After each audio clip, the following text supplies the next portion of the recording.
Sardines are one of the top 12 best food sources for 9 nutrients, and they are a good or excellent source of 14 additional nutrients. They're just impressively nutrient dense, and when you actually crunch the numbers and calculate nutrient density, meaning total nutrients per calorie, you end up with a Nutrivore score for Atlantic sardines canned in oil of 654. Grass-fed beef who? But what if you hate sardines? Then you don't need to eat them.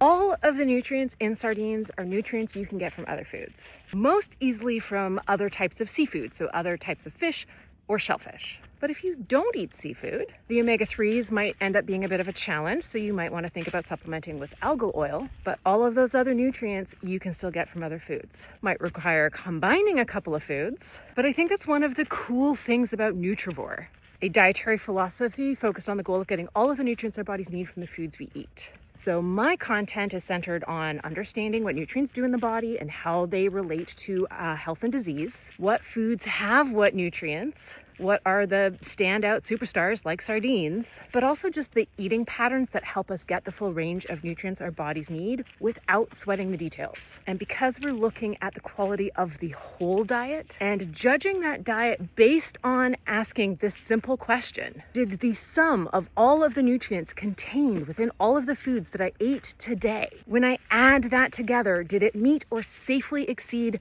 my body's nutritional requirements while staying within my energy requirements? If the answer to that question is yes, that's it. That's all there is to it.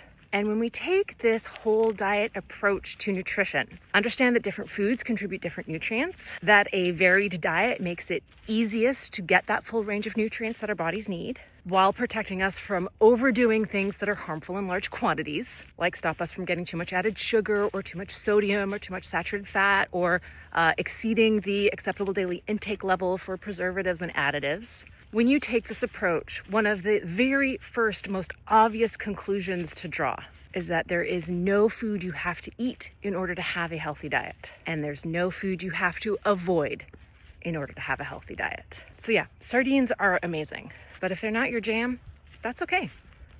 Sardine jam.